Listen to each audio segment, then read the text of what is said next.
Before you take the first steps to success, you have to know your inputs and your outputs, as well as your fuel and what that's going to be. The first thing is knowing your inputs and knowing exactly what those are in order to get your desired output. And boiling that down to the most basic level is what helped me. So for example, when I wanted to start creating content, I knew that I had to get a script, figure out what I was going to talk about, turn the camera on, and create a piece of content.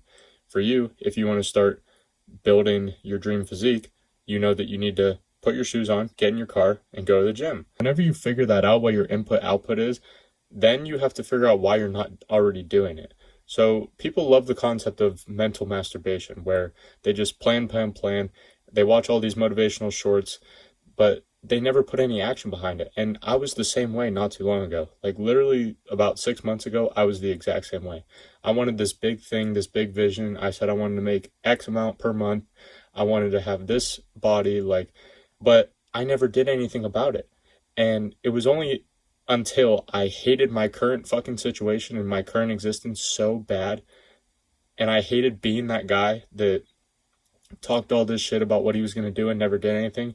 It was only until then that I started to make a change. And the main driving force for me was that I was going down a path that my parents wanted me to live, and I was basically being their bitch, and I was living the life that they wanted me to live, and I had to say no to that, because sometimes your parents' dreams have to die in order for yours to live.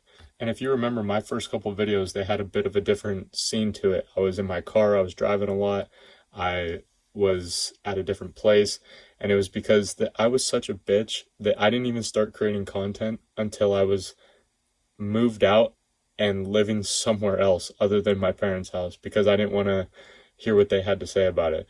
But now, they kind of understand, but regardless of what they have to say now, I'm going to do it anyways, because I now have the framing of mind that the pain of staying the same and the pain of living that life, that shit was so much more painful than the pain of changing and the pain of knowing the work that I'd have to put in order to pull this shit off, basically. So for you, in order to stop playing their game, whoever's game that is that you might be playing right now, whether it's your parents like it was for me, whether it's your teacher at school who tells you that you're never going to amount to anything, whether it's your boss at the shitty job that you might have right now that doesn't give a fuck about you, whoever it is, you have to define that game that you want to play for yourself, which means that you're going to have a fuck ton more responsibility, and you're going to have to define those rules specifically for what truly matters in the game that you want to play in this life. Once you've done that, you're going to have those difficult conversations with those people, take that big exhale, and then you're finally going to be able to begin playing your game and ultimately living the life that you were meant to live. And once you start living that life and you start to see some of that success, in order to avoid complacency, Simon Sinek popularized this concept of finite and infinite games. So finite games are basically known as the players that are playing are agreed upon, there's agreed upon rules, and there's a given outcome that wins the given game.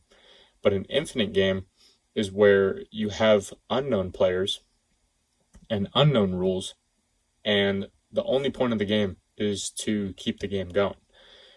Where people go wrong in life is that they apply finite rules to infinite games. So to give you an example of this that I think you'll relate to is that if you're trying to get a better physique, you don't win that physique and you automatically just obtain it for the rest of your life. You have to earn that physique every single day once you obtain it. You don't just get fit and then you get to keep it for the rest of your life. And it's the same thing with anything else. Like business, for example. You don't win business. You don't get to a point in business where you just win.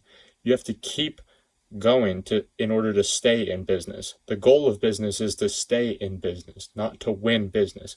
The goal of marriage isn't to win marriage. The goal is to stay married.